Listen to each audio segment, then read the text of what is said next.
morning, everyone.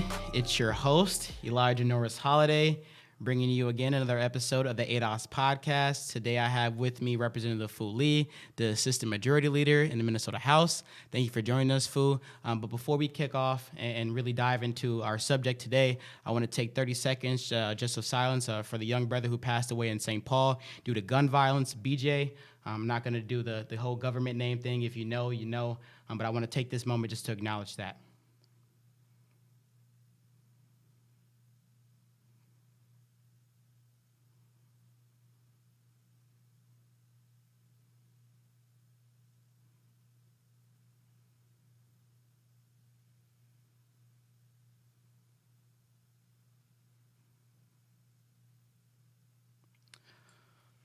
Okay, so I actually knew BJ. I went to high school with him and also saw him numerous times throughout the neighborhood as I grew up all over St. Paul. And if you know me, you saw me on the west side, the east side. I was in Frogtown. I was all over the place. And we hooped together a lot over at Jimmy Lee Recreational Center. And he also went to my high school for a short period of time before he transferred to a different school. So I just want to send out my condolences to the family, his children that he left behind, and just really acknowledge that it's really sad that we live in a time right now where we're dying at the hands of the police, and also COVID-19, and also the senseless violence that's happening in our community.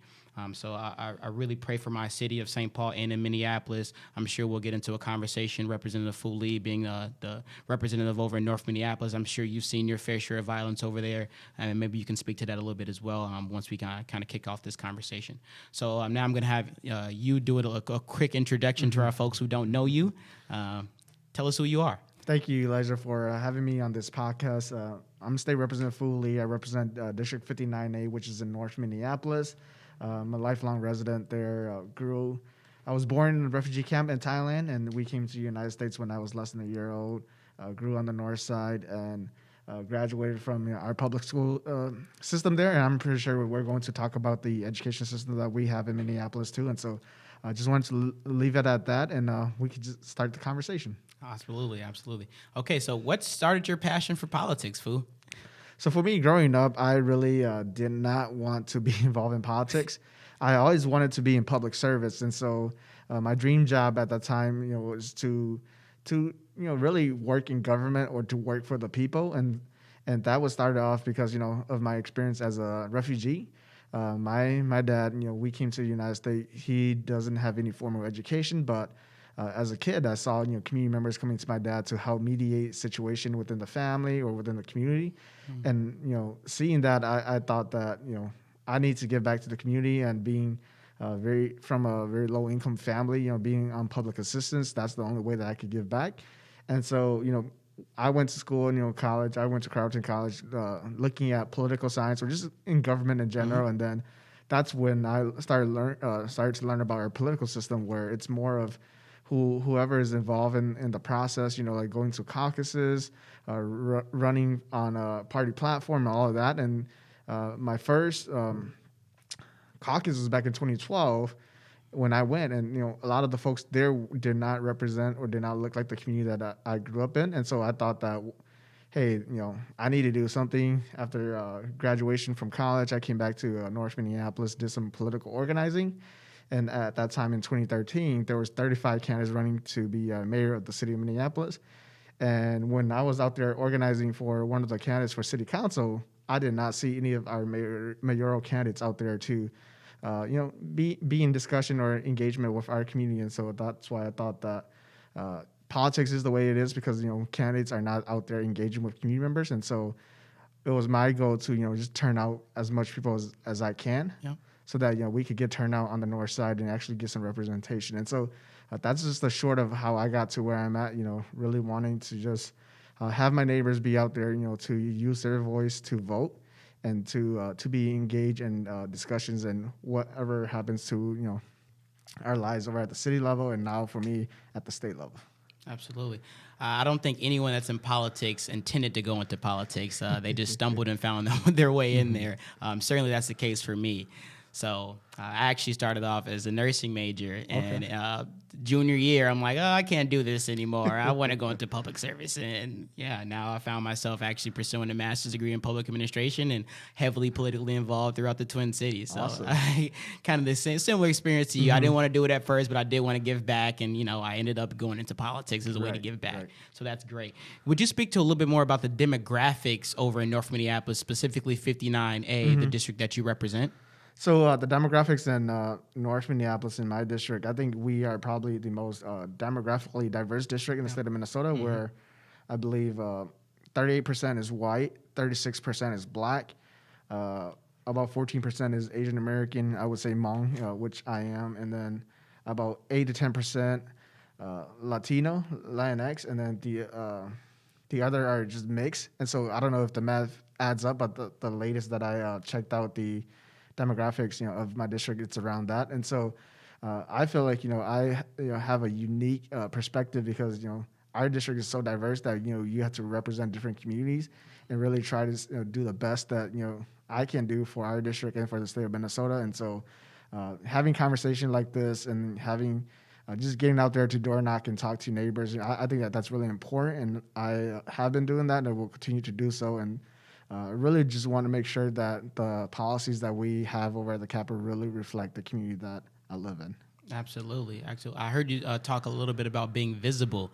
I think a lot of candidates and politicians can learn a great deal from you about that, right? So I think a lot of the times we come together and we elect these public officials, and they go off to the state legislature, or some of them go off to D.C. if they get or if they get elected for a congressional district or something like that, and we don't really hear from them. We don't see them anymore, right? Until it's election time, and they come back and say, "Hey, I've been doing X, Y, and Z. You haven't seen me though, but this is what I've been kind of doing." So that's been my biggest struggle. Like once we elect you and get you into that office, make sure you're coming back and check in with people. Have town hall meetings. I know it's difficult right now because of COVID-19. I mean, but we have Zoom, we have Teams, we have Microsoft Teams, we have Facebook Lives. You can go live and give live updates about things. It's just being visible. I think that's very important. Just don't come around during election time. And I hear people that, say your name all the time. I know that you're visible. I know you're present in your community. So I really do. If I had a hat, I would take it off to you. So I appreciate that too. And, I think for me is that I'm still trying to find more creative ways to be more engaged with my community too, where, oftentimes as elected officials, our time is very finite. And so whatever I could do to be out there in front of community members, whether that's, having my own form of town halls or joining community events, I want to do that.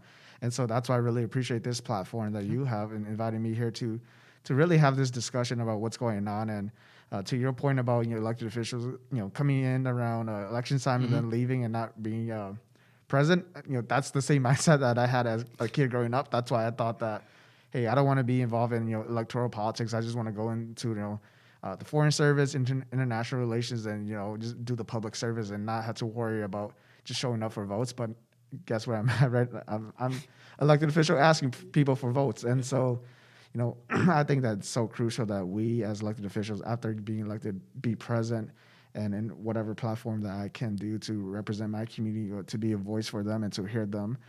It's really needed. And, some of the issues that we're seeing today, you and I acknowledged at the beginning around gun violence. The other day there was a shooting outside of my house. And I feel like, right now it's more than ever we need to address this issue through, really looking at some of the trauma that's happening in our communities. And it's very unfortunate that, I'm in my fourth year and in my first 3 years, every year I have experienced an officer-involved death in my district, and that should not be the case for anyone, and especially on the north side where it seems like that's the new normal for a lot of folks, and my community is hurting, our neighbors hurting, and just trying to figure out what can we do at the state level to provide support, and bringing this up, it's hard, even though I'm not impacted, but just living around that gun violence. Well, it happened in front of your house. I mean, you are impacted. I'm sure your kids play out in front yard, and your kids probably go to the schools over in Minneapolis, so you are impacted. Right. I mean, not directly, but just being there, the trauma is real for a lot of the neighbors, and when you start having these conversations, it's hard. I still remember one conversation that I had when I first ran for office in 2016, I was talking to a black mother who was on National Night Out, and I went and talked to her, and we started talking about some of the protests, I believe, because of the Philando Castile case and whatnot. And her son, I don't think he was older than 8 or 9. He started coming to her and it was hitting her. Said, "Mom, stop it! You should not be having that conversation." And he was literally crying there. For me as a candidate at the time, just looking at that, I cannot imagine being in his shoes. When you're 8 or 9 and you just don't even want your mom to have that conversation because you think that that's going to have a negative impact on her. Maybe put a target on her back. Right, and so that's the reality that we are living in, and that's unfortunate, and so that's why I just want to do what I can to help out my neighbors so that we don't have to live in fear for our skin color or whatnot. Yeah, it's real, fool. It's real. So you talked a little bit about some of those issues like gun violence. Well, that's a perfect segue into the next section of what I want to get into. Let's talk a little bit about some of the biggest issues facing your specific population of people that you serve, and let's talk about also some of the bigger issues you see on the state level as a state legislator, and then let's talk a little bit more specifically about some of the issues that we've been facing as a result of the murder of George Floyd. So we're going to break it down in 3 parts like that. Okay. Yep. So some of the issues that we're seeing and that's impacting the north side and the state of Minnesota is this whole education disparity gap that we're seeing, and we're trying to do our best over at the state to provide resources for our local units of government or the Minneapolis School Board so that they could actually do the work for our families. And I know that we have quite a few candidates running to represent the north side on the school board, and I'm really excited to see that because they are actually from the community and they live in North Minneapolis and actually work in our schools, and I think that that's needed. Because, in order for us to really address this issues in Minneapolis around our education system, we need folks who are on the ground level, who know our child, who know our parents and who have that connection. And so I really look forward to, having engagement with, candidates on all level who are running to represent us. And then, at the state level, trying to see, what can we do to close this gap. And for me, one of the big things for me that I'm pushing, and unfortunately we haven't been able to move forward, is having ethnic studies in our classroom. And I don't know about you, Elijah, but for me, my first exposure to ethnic studies or of any kind was in college. Yep, same. Yep, college. That's where I learned that we have, African American studies, we have Asian American studies. I did not know that exists. And, for us as a state to really move forward and address this, we need to acknowledge the history of all communities in the state of Minnesota, and not just, the white perspective or the white narrative of what folks want. And so I've been pushing that. I've been working with some community groups, and so hopefully we could get that to move forward, and also supporting efforts to really diversify our teaching force.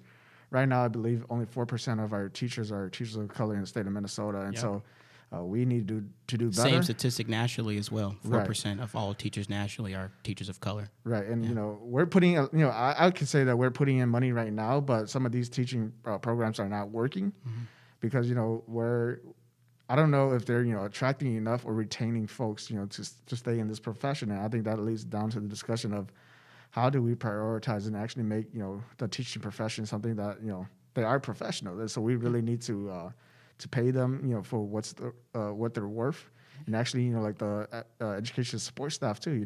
Most of them are coming from our communities, especially communities of color, and so we really need to find support for that. And I think that's the education piece. And then for another important issue for my community, growing up on the north side is our environmental health, where I'll be honest, when I was first campaigning, I did not believe, but the environment was not a big priority for me. But, my first town hall, back to that point, one of my neighbors came by and it was around environmental health. And she said, well, you really need to look at, what the environment is doing to us right now. Because my son, he was 10 at that time. He was going through the school system, and he has a, I believe, IE plan, individualized school plan. Yep. And so she was ISP. saying, she was saying that, this is costing us a lot of dollars. And if you don't want to address the environment that we're living in, some of the leads that we're seeing, in our homes, it's going to impact our school system, and that leads down to impacting our healthcare system, and criminal justice system, and everything like that. And so, just trying to look at everything holistically. That's why one of my main focus over at the Capitol is environmental justice, because right now, being on the north side, right next to the river, we have some pretty big industrial polluters, or companies like Northern Metals who are who have been found and who have admitted to the courts and lied and say that they have lied and fixed around some of their pollution numbers, and so that's why they have been removed from the north side. And so just holding these big corporations accountable for what they're doing to the lives of folks on the north side. So with the environmental justice piece, right? I'm sure you know this now, but in North Minneapolis, there's a lot of properties over there, rental properties, and even properties that are owned by folks where they found lead actually in the soil. To me, that's just ridiculous. And I know it was a huge thing a few years ago. I don't know if they're still having that conversation right now on the city level, but actually going in and doing lead testing on all the properties that were there. I mean, because just imagine a kid outside playing in the dirt, and now they're exposed to lead, and that slowly starts to degrade their brains. So it impacts their development. Right. So to me, it's just like, that's just a no-brainer that we have to figure out how to get resources to go in here and to perform these testing and find out where these large concentrations of lead are and to eradicate it. No, it is a problem. That's my frustration, at the state level too, where we have this program where we actually give money to the city of Minneapolis, Hennepin County to do these testing. And what I'm trying to push our state agencies, the Department of Health, to say is that we need to lower the threshold for what is considered, safe for lead, because even the agency have admit that there's no safe level for lead at all. Right. But when we're pushing them to say, okay, so right now it's at 5 parts per million or whatnot, why don't we just make that 0? But there's pushback on that, And I just don't understand, if we have had a report or the study that said that there's no safe level of lead at all, why are our families, before there's intervention of getting in to test kids, why are we leaving it at a level of 5 parts per million and not really addressing that there's no safe level of lead at all? And so I'm still continuing to push. Can I tell you why? Go for it. Yeah. Because it's Black lives. Right. It's Hmong lives. Right. You can't go to Wayzata and find the large concentrations of lead like that out in their yards. You won't. In the schools, you won't. Right. Because they understand that the minimum exposure to that is harmful to their children, and they care about their children. And we care about our children as well, but we don't have the resources that those other communities have to do it themselves. Right. And then to that point too, that's why I had a bill last year in 2019 to prioritize how Metro Transit roll out their buses. I want clean electric buses on the north side first, and then we could roll it out throughout the whole region. And one of my colleagues, actually from Burnsville, he said that a Senate Republican, he said that, well, why do you want to give my community the bad buses, so or the dirty buses? They're not necessarily dirty, but we just want the Met Council to prioritize where they send the buses first, because we know that there's adverse impact on our environmental health on the north side and other parts of the city. So that we're not just saying just give it to north side. We want to prioritize that to the north side, the east side, St. Paul, West St. Areas Paul. that use the bus system the most, the transit system the most. And that we actually have, poor air quality there. And so, just reprioritizing everything. But, I actually got pushback from Republicans saying that, why are you giving me the dirty buses for my community? And so that's some of the fights that we have to deal with over at the Capitol. And, it's unfortunate that people are, to your point, exactly, because of the residents that I serve, are mostly blacks and communities of color. They don't want to give us resources. And I think that, is a good segue to, the Upper Harbor Terminal projects where I'm supporting. Let's get right into it. I had that on the list to go. We'll loop back to the other stuff. Let's get right into the Upper Harbor Terminal project. Then let's and go. For me, I really want that project to bring resources to the north side so that we have some amenities. Yeah. And I understand some of the concerns around gentrification and pushing black and brown folks, immigrant community members out of on the north side. And so that's why I really want the city and working with the city to be more intentional on what they have. Yeah. And I'm glad that they were able to create the CPC, the community group, but they need to do more than that. Community Planning Committee. I think so. Yeah, I forgot the name. So many acronyms out there these days. And I know that you're working with some of the people over there. Kyle, and we have some youth who wants to be engaged, and I really appreciate that and want the city to embed that into some of their processes too, to really incorporate the youth voice and our communities of color into the process. Because I knew at the very beginning, first when I first got elected in 2017, when they came and met with me at the Capitol, that this is what we're trying to do around community engagement. I told them in my office that if you do not have a process that reflects the North Side, people are not going to support this. Where you're thinking about having a performance art venue, you're thinking about having housing, hotels, businesses, etc. And so, what's the dollar amount on this project? Like, I know there's a bonding bill. We'll talk about the bonding bill and what the state's going to appropriate towards this project. But overall, can you tell the audience a little bit about what's the actual projected expense or cost for this project? I'm sorry, I don't know the actual number. Yeah, $500 million development project. I think about that level, and at least from the state perspective, back in 2018, I was able to secure $15 million for the public infrastructure to set up this this project, and now we're asking the state for $12.5 million for a performance art venue, and this is just one piece of the actual development that you're thinking about too, and so. We're putting in public dollars into this, and so we really need this to be reflective of the community. Yeah. And I believe that there's more than my counterparts at the city and the park board level needs to do to actually get people to be engaged in the process. Yeah. And for me, I understand some of the concerns that community members have, but I really want us to get this money because at the end of the day, it's kind of going back to our earlier conversation where. I have colleagues over at the Capitol who are fine not giving North Minneapolis any money that they want. They sleep well at night. Spend it somewhere else. Yeah. And, I understand some of the issues that folks have brought up, because of COVID-19, the civil unrest after the murder of George Floyd. And, people are out in some of the homeless encampments that we're seeing in the city of Minneapolis and South Minneapolis are saying, why are you, giving $10 million for a project that may not, represent the community or may not go forward. I say that, this is a jobs piece and, this is investment on the North Side where we could actually get young people and, folks from our community to be employed in some of these jobs so that we could address some of these violence that we're seeing in our community too. But, at the end of the day, it needs to be reflective of our community. And so that's why I'm so grateful that, you yourself, Elijah, and Cal, and other community members are, wanting to get involved in the process, and whatever I could do to help facilitate that discussion with the city so that we can make it something that the folks on the North Side want. I want to be able to help with that.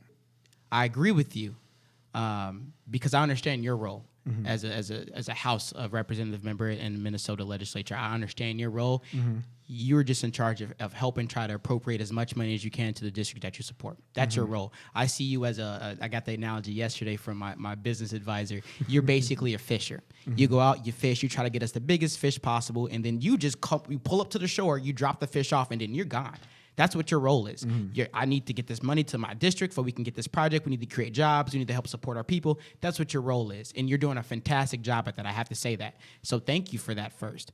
But what I don't agree with, and I wouldn't be my authentic self if I didn't disagree. All right. I can't agree with you on everything. And that's fine. I can disagree without being disagreeable. Right. President Barack Obama said that. But my disagreement is I don't see how this project is going to help the people of North Minneapolis if they're not paying them a livable wage, first off, and the wage that's going to take them above poverty. Right. In my opinion, and this is just my opinion, this is one person, projects like these, they typically only support and help the developers, the people who own the retail stores there, the people who come perform there because they're getting $20,000, $30,000 for a night's performance. And then you guys are relying on people in the community to come spend money there to make money for the developers and everyone who's involved in a project, right? So I think a fair process would be to allow people in North Minneapolis or the zip codes that are near this development project to reap the benefits of having this new development, right? Profit sharing options for people who live in the community. Free tickets tickets for people who live in the zip code or whatever. Or if you're an artist and you live in the zip code, you get to perform for free, or or you get to perform and you don't have to pay anything. We'll pay you to come and perform. I mean, and those are just a few suggestions. Opportunities like that, instead of just having people come in and make $50 an hour or $12.50 an hour. How about you come in, we train you, we'll get you a job, we'll get you on your feet, but we'll also give you some training so you can go off and create your own business, or eventually allow you to move up to upper management at one of these retail stores or something that we have here. I mean, just not this minimum wage job thing, and we can say, oh, we're creating jobs. What type of jobs are we creating? Are we really creating opportunities? I mean, we can create as many jobs as we want, but if it's only paying people $13 an hour, they're still going to barely be able to afford food and the rent, and the rent price is going to go up in that community as a result of this $500 million development project. Right. So now I was able to get by on $15 an hour. Now I can barely pay my rent. I probably won't be able to pay my rent, so I have to move out to the suburbs. I got to move out to Blaine or Brooklyn Park or Brooklyn Center, which we see happening right now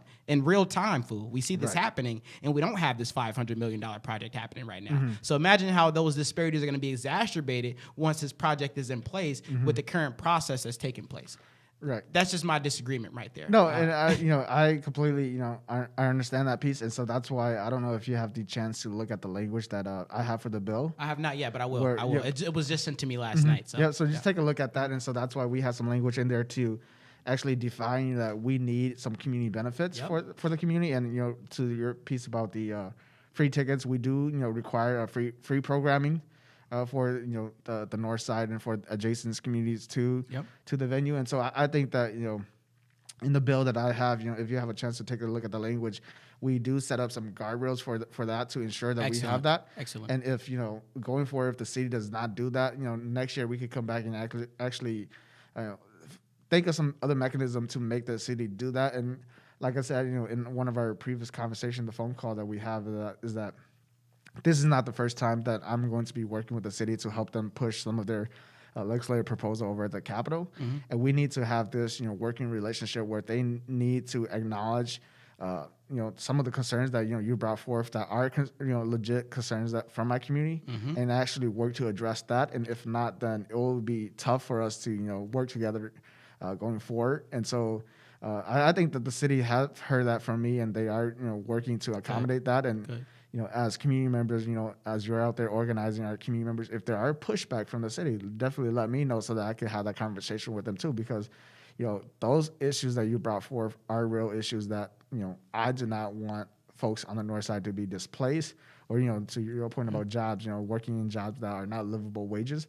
That should not be the case. If we are putting in, public dollars to do this project or this development, then we need to ensure that folks on the north side are reaping the benefits of everything. And so do know that you have a commitment from me to continue working with community members on the north side, whoever is interested in this issue, to reach out to me so that we could still move the project forward, but have it be reflective of folks on the north side. Absolutely, and that's what we all want. I mean, I'm in favor of the project as well, and, and I understand how it goes, right? If the money doesn't come to North Minneapolis, it ain't gonna go. It's gonna go somewhere else. It's gonna go to South Minneapolis. It's gonna go to another neighborhood, and I think North Minneapolis right now needs it. They need the resources. They do need the jobs. They do need these opportunities, but it needs to be done the right way. And I think we come to an agreement on that. It needs to just to be done the right way.